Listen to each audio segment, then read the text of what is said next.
Assalamualaikum warahmatullahi wabarakatuh. Salam sejahtera bagi kita semua. Perkenalkan, saya Apoteker Deva Himar Harseprosi, MPharm, dosen tetap pada program studi Sarjana Farmasi Fakultas Ilmu Kesehatan Universitas Muhammad Nasir Bukit Tinggi. Sebagai dosen, saya berkomitmen melaksanakan Tridharma Perguruan Tinggi melalui pendidikan, penelitian, dan pengabdian kepada masyarakat.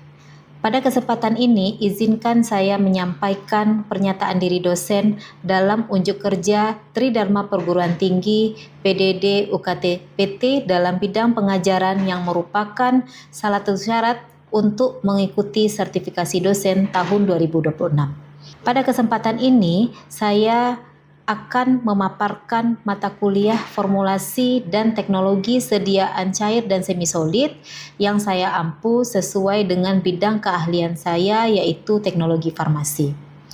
Selain mata kuliah tersebut, saya juga mengampu beberapa mata kuliah. Yang pertama itu ilmu resep, kemudian farmasi fisika, formulasi dan teknologi sediaan steril, dan formulasi teknologi sediaan padat.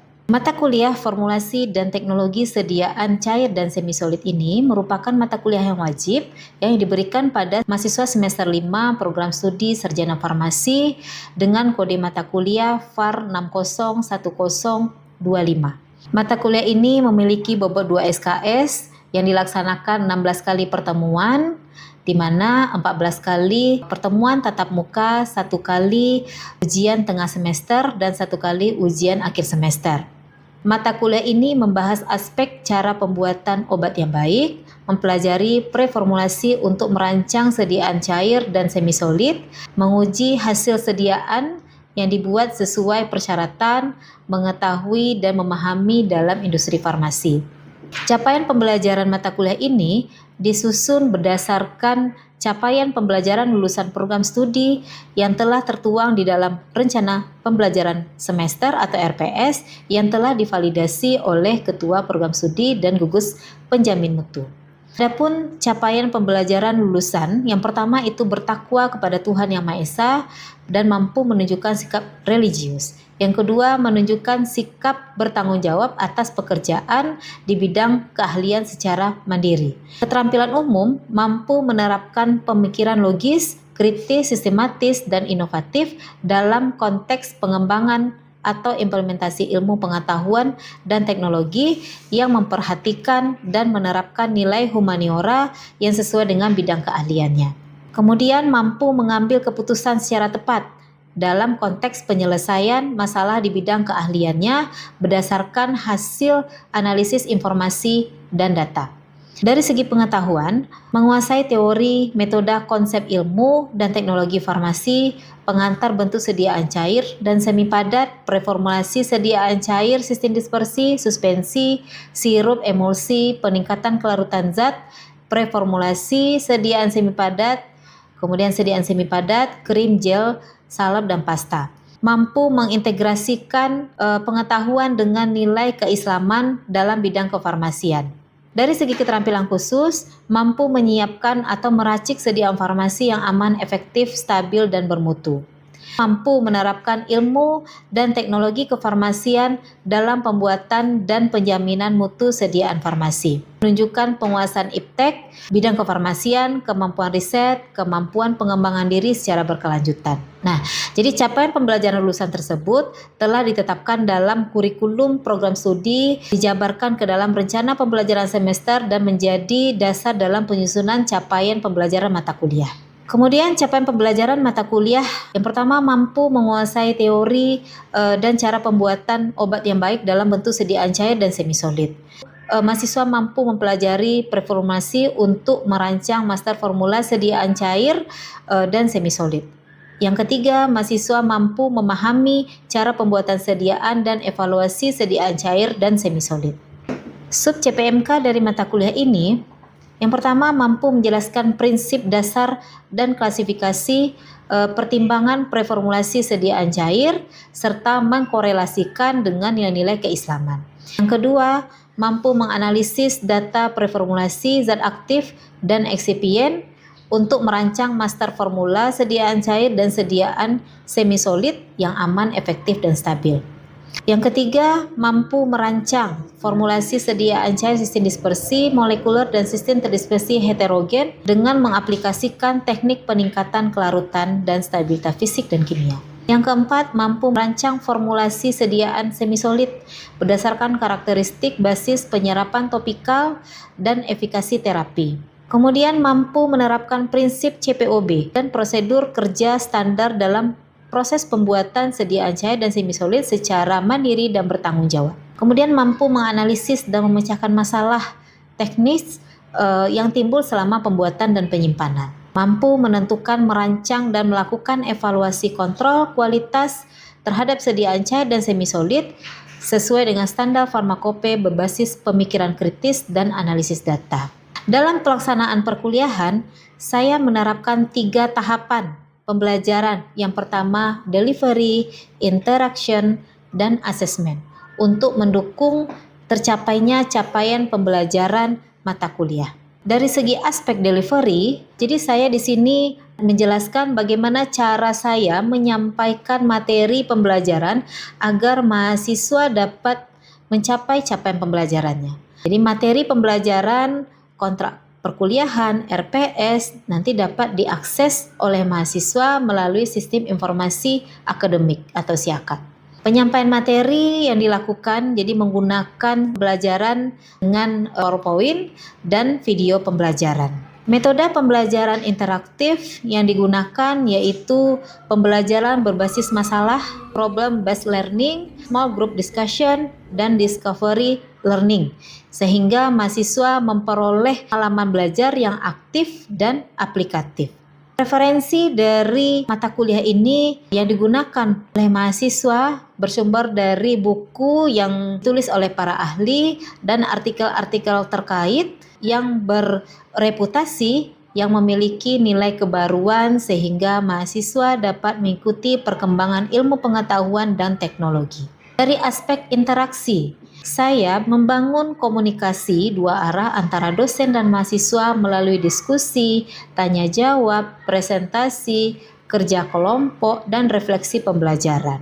Sistem studi learning center dalam pembelajaran saya, yang pertama itu pembelajaran interaktif dalam kelas. Saya memaparkan materi dalam kelas, kemudian memberikan pertanyaan kepada mahasiswa dan meminta pendapat mahasiswa. Kalau small group discussion dikenal sebagai diskusi kelompok, jadi metode ini mengantarkan mahasiswa untuk berinteraksi antar kelompok seperti membahas kasus.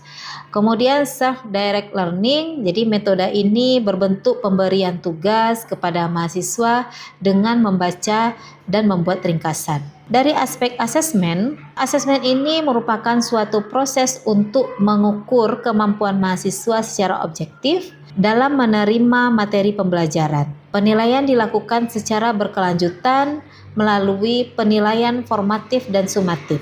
Adapun penilaian formatif meliputi kuis, penugasan individu, kemudian kelompok presentasi, dan keaktifan selama proses pembelajaran. Sedangkan penilaian sumatif dilakukan melalui ujian tengah semester dan ujian akhir semester. Nah, adapun pembobotan yang saya berikan dalam aspek penilaian, penilaiannya 60% UTS dan UAS, kemudian 20% dari tugas dan 20% keaktifan. Pada kesempatan ini saya akan menampilkan video proses pembelajaran mata kuliah formulasi dan teknologi sediaan cair dan semisolid pada pertemuan 12 dengan materi preformulasi dan formulasi sediaan semisolid. Assalamualaikum warahmatullahi wabarakatuh. Waalaikumsalam warahmatullahi wabarakatuh.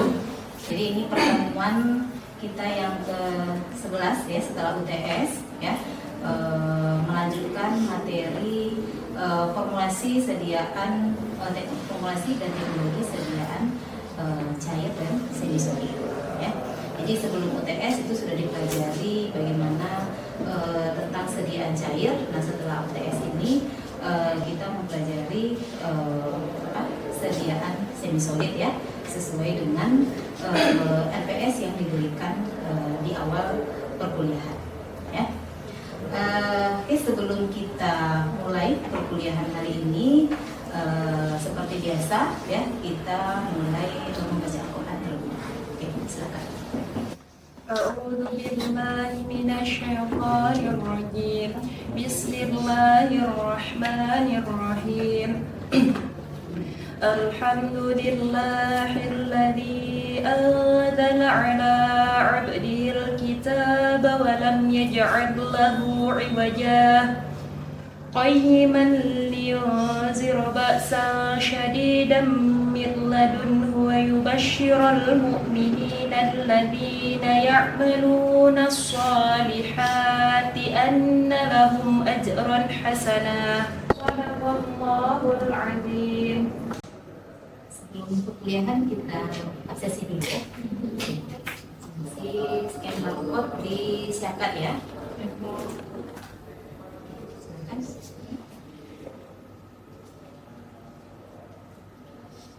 Bisa rajin ya. Di materinya tentang preformulasi dan formulasi sediaan semisolid ya. Jadi kalau di dalam teknologi farmasi ya, nah kalau dalam pembuatan formulasi ada yang nama tahapannya adalah yang pertama itu ada 3 ya, preformulasi, kemudian formulasi, kemudian nanti ada evaluasi ya. Nah ini tidak berlaku untuk sediaan semisolid saja ya, tetapi semua sediaan farmasi ya pasti dilakukan 3 tahap ini ya, yang namanya preformulasi, formulasi, dan evaluasi ya. Nah, kata preformulasi itu apa? Kalau pre itu apa tinggi? Sebelum ya. Kalau formulasi berarti proses pembuatan formula ya. Nah, berarti preformulasi merupakan tahapan yang dilakukan sebelum formulasi ya. Nah, jadi untuk apa tujuan preformulasi tersebut? Siapa bisa mengerti? Kalau di dalam kalau saudara baca nanti artikel-artikel tentang teknologi farmasi ya, tentang formulasi, itu ada namanya yang namanya pemeriksaan bahan baku. Nah, kapan kita lakukan pemeriksaan bahan baku? Sebelum, sedang berlangsung, atau sesudah dilakukan formulasi? Sebelum.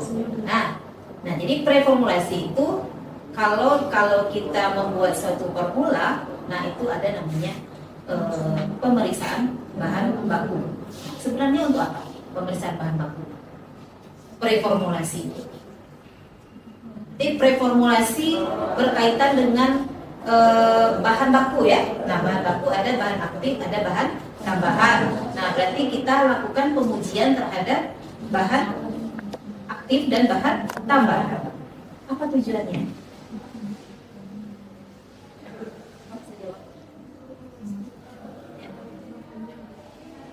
Lebih tepatnya Pak,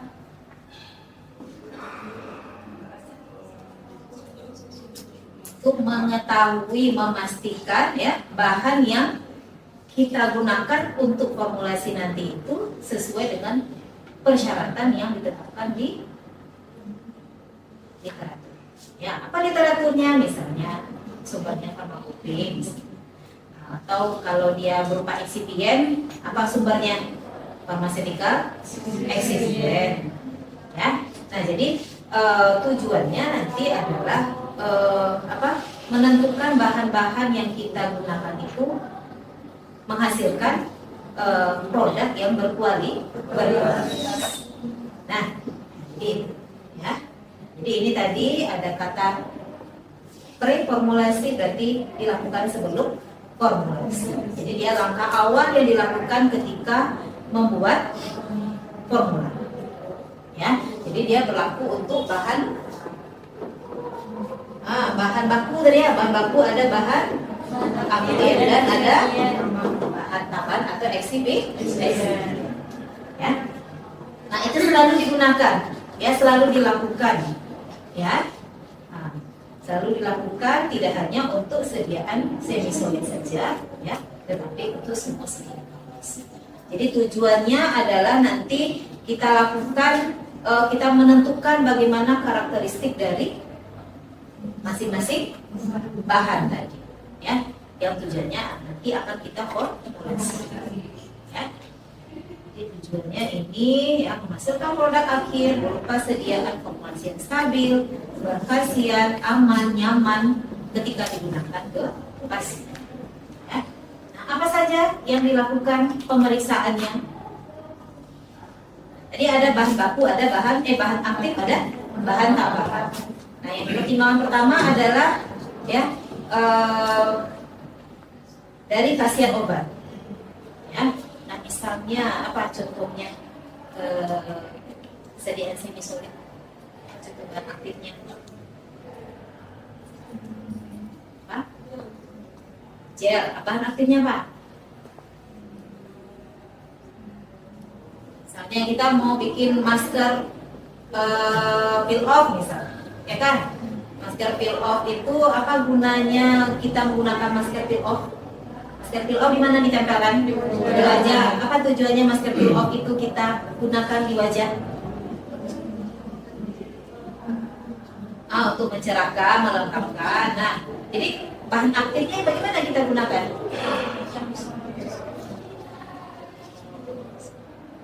Ya, berarti dia memiliki sifat antioksidannya, ya kan? Jadi antioksidan itu kan dia artinya kan dia menangkal radikal bebas, ya kan? Nah, tapi bahasa artinya seperti apa yang antioksidan itu?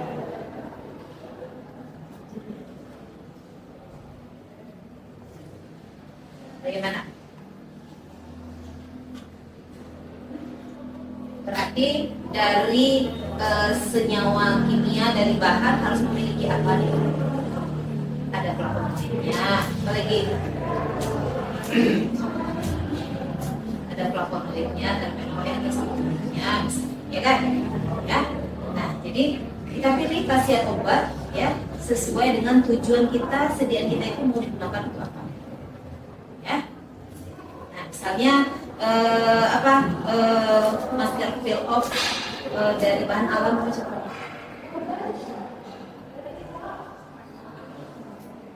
Apa? Masker peel off tahu bentuknya ya? Gel, ya kan, yang bisa dikelupaskan setelah kering, ya kan? Apa bahan aktifnya contohnya? Mungkin ada di rumah. Enggak menggunakan kopi misalnya, ya kan? Ada gel lidah buaya misalnya, ya bahan aktifnya lidah buaya misalnya. Nah, jadi kita telusuri dulu ya khasiat obatnya sesuai dengan penggunaan sediaan kita nanti, ya. Nah, jadi berkaitan dengan bentuk sediaan tadi si kopi tadi, ya kan? Atau dari buah misalnya, buah alpukat misalnya. Nah, itu bisa juga diformulasikan untuk sediaan masker peel off, karena daun alpukat tadi memiliki senyawa kimia, salah satunya adalah flavonoid. Kita bandingkan, ya. Nah, jadi bisa nggak sih buah alpukat tadi kita buat dalam bentuk sediaan masker peel off? Ya, jadi kita telusuri dulu, ya, khasiat dari buah alpukat itu apa, ya. Nah, kemudian bahan tambahan yang digunakan, tujuan kita mau bikin masker peel off tadi, ya kan? Nah, basisnya apa? Bentuk sedianya apa dulu tadi? Masker peel off. Masker itu banyak, ya kan? Ada masker serbu, ada masker krim, ya, ada masker gel. Nah, kalau peel off identik dengan maskernya apa? Gel, ya kan? Berarti kita gunakan apa basisnya? Basis gel, ya. Apa contoh basis gel yang saudara ketahui? Nah, PPA misalnya, ya, PPA, NaCMC misalnya, HPMC atau hubungan selulosa, ya kan? Nah, jadi bahan tambahannya sifatnya ini harus kompatibel atau dapat bercampur dengan bahan aktif. Dan kenyamanan saat penggunaan. Yang kita pilih kalau produk kita itu nilai jualnya harus memiliki kenyamanan ketika digunakan. Nah, mana yang lebih nyaman? Yang lebih nyaman digunakan kalau dalam bentuk sediaan semisolid. Sediaan semisolid ada berapa? Sediaan semisolid jenisnya ada berapa? Ada salep, krim, gel, pasta. Nah, sekarang yang ditanya mana dari yang 4 ini mana yang lebih nyaman, David? Gel. Kenapa gel? Lebih ringan. Terus apa lagi keunggulan gel yang saudara ketahui? Mudah dicuci. Apa lagi? Daya lengketnya kuat. Ya, kemudian dingin ketika digunakan. Ya, dibandingkan dengan sediaan lain, krim. Nah, salep itu dominan dia minyak, ya kan? Krim ada minyak, ada air, ya. Jumlah minyaknya 40%, ya, airnya 60%. Kan masih ada komponen minyak di dalamnya. Kemudian gel dominannya air, konsistensinya bagus, bening, ya kan? Kemudian pasta apa yang lebih banyak? Serbuk. Berapa jumlah serbuknya? 50%. Ya. Nah, jadi pemilihan sediaan semi solid itu, ya. Jadi perlu kita pikirkan ya bagaimana produk kita ini nyaman ketika digunakan oleh pasien atau konsumen kita nanti. Zat tambahan. Nah, zat tambahan ini boleh ditambahkan, boleh tidak ditambahkan. Ya. Nah, jadi zat tambahan ini ya ada tujuan penggunaannya masing-masing. Kalau saudara baca di artikel ya, kan ada zat aktif, ada basis, ada yang sebagai humektan, ya kan, ada sebagai pengawet, ya kan, ada sebagai pelarut. Nah, jadi ada tujuan penggunaannya masing-masing. Nah, seperti yang pertama adalah untuk memperbaiki konsistensi. Kalau kita mau bikin apa ya, misalnya krim misalnya. Nah, krim itu kalau di sini contohnya kita menambahkan sera ya. Tahu sera? Sera itu ada sera alba, ada sera flava. Ya, bentuknya tahu sera? Kalau di praktikum? Nah, butiran-butiran ya kan. Nanti dia dibuatnya dengan cara pelelehan ya kan, atau digurus dalam lumpang panas untuk skala laboratoriumnya, ya kan? Atau boleh kita tambahkan setil alkohol juga boleh. Nah, kemudian pengawet. Nah, pengawet ini gunanya adalah untuk mencegah pertumbuhan mikroorganisme. Ya. Nah, karena kita pada umumnya kita menggunakan pelarut apa? Kalau bikin gel, kalau bikin krim, ada air ya kan? Nah, kalau air itu merupakan media yang bagaimana? Kalau secara mikrobiologi mudah ditumbuhi oleh bakteri mudah tumbuh ya jika pelarutnya air ya. Nah, kemudian pelembab. Nah, pelembab ini tujuannya adalah untuk meningkatkan hidratasi kulit yang dapat menyebabkan jaringan menjadi lunak ya, atau humektan istilahnya. Nah, itu apa contohnya? Ada gliserol, polietilen glikol, dan sorbitol. Nah, kemudian antioksidan mencegah terjadinya ketengikan ya, agar tidak terjadi proses oksidasi. Ya, contohnya tokoferol, ya, BHA dan BHT. Kemudian pendapar gunanya untuk menstabilkan pH. Jadi kita harus sesuai dengan pH kulit, ya. Makanya kita lakukan uji pH dan uji iritasi. Jadi dia saling berkaitan. Kemudian ada pengompleks. Ya, pengompleks ini tujuannya adalah untuk membentuk kompleks dengan logam yang mungkin terdapat dalam sediaan yang timbul pada proses pembuatan atau proses penyimpanan. Nah, ini Ibu tampilkan ya contoh-contoh artikel terkait ya dengan sediaan semisolid ini. Ya. Nah, ini contoh sediaan krim ya. Nah, kelihatan? Jadi sesuai dengan komposisinya tadi ya. Apa komposisinya tadi formulasi? Zat aktif, basis, dan zat tambahan. Ya. Nah, kemudian ini untuk sediaan contohnya adalah gel moisturizer. Sampai di sini ada pertanyaan? Ada pertanyaan? Silakan bertanya. Ya, Rivo silakan. Apakah semua sediaan itu bisa ditambahkan pewangi, Bu, untuk mengatur aroma dari sediaannya? Jadi aroma ya, pengaroma ya. Nah, jadi karena kita menggunakan bahan alam misalnya, bahan alam itu kan identik dengan ekstraknya ya. Warna ekstraknya do hijau ya kan, aromanya tergantung dari warna bahan aktifnya tadi ya.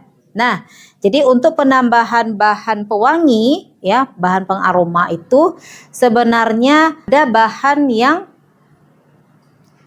bisa tercampur dengan bahan aktif, ada juga yang tidak. Kita balik lagi ke preformulasi tadi ya. Nah, kompatibel nggak dia dengan zat aktif, antara zat aktif dengan zat tambahan tadi. Tidak semua, tidak bisa kita tambahkan semua bahan tambahan, terutama pewangi tadi ya Rivo ya. Nah, jadi maksud Ibu tadi dia tidak bisa kita campurkan saja. Ya, tidak semua bahan aktif bisa kita tambahkan bahan pewangi. Oke, mungkin itu jawaban dari Ibu bisa dipahami? Bisa. Oke, ada pertanyaan lagi? Ya, silakan Pipa. Saya izin bertanya, Bu. Tadi kan sudah dijelaskan, misalnya setelah dilakukan penyimpanan lalu terjadi pemisahan gitu, Bu. Berarti nanti setelah kita ketahui ada pemisahan di formulasi kita, Bu, berarti diulang lagi untuk melakukan formulasinya, Bu? Kalau untuk skala laboratorium, dia termasuk bahan reject dia. Skala industri ya, termasuk bahan reject dia. Nah, terpaksa kita ulang lagi formulasinya. Ya, makanya dilakukan tahapan. Jadi tahapan preformulasi ini menentukan bagaimana kualitas dari sediaan yang dihasilkan tadi. Kalau dia sudah tidak memenuhi persyaratan, otomatis sediaannya tidak layak untuk dilanjutkan lagi. Mungkin itu Bima. Ya, ada pertanyaan lagi? Cukup ya, 2 pertanyaan. Sekarang saya yang bertanya. Boleh? Nah, jadi basis krim dengan basis gel, bisa sebutkan apa basis yang digunakan? Basis krim apa yang digunakan? Contohnya? Bukan asam sitrat, asam stearat, setil alkohol dan trietanol amin. Nah, kalau basis krim itu selalu dia gandeng antara asam stearat dengan trietanol amin. Ya, kalau basis gel karbopol, HPMC, NaCMC, ya kan? Nah, jadi dari segi bentuknya saja berbeda ya. Kalau krim itu ya ada minyak, ada air, sedangkan gel itu dominannya adalah air. Nah, tapi tetap kita untuk menentukan sediaan kita itu berkualitas ya, berarti harus kita lakukan yang namanya tahapan preformulasi. Nah, setelah lulus uji tahapan preformulasi, baru bisa kita lanjutkan ke tahapan formulasi. Ya, itu kerjanya orang farmasi ya. Nah, jadi mana tahu nanti saudara bisa menciptakan produk-produk baru, ya kan? Punya industri farmasi sendiri lah. Ya, kan banyak yang beredar sekarang kan punya maklon-maklonnya gitu ya. Oke, itu. Oke. Jadi untuk perkuliahan hari ini sampai di sini saja. Kita lanjutkan minggu depan ya. Jadi materi yang saya sampaikan hari ini mudah-mudahan bermanfaat ya. Oke, saya akhiri perkuliahan hari ini. Terima kasih ya. Assalamualaikum warahmatullahi wabarakatuh. Waalaikumsalam warahmatullahi wabarakatuh. Demikian proses pembelajaran pada mata kuliah formulasi dan teknologi sediaan cair dan semi solid. Semoga video ini dapat menggambarkan kinerja saya dalam proses pembelajaran yang saya lakukan. Dan terima kasih kepada asesor penilai dan teman-teman rekan dosen, tendik dan mahasiswa. Terima kasih atas perhatiannya dan kesempatan yang diberikan. Assalamualaikum warahmatullahi wabarakatuh.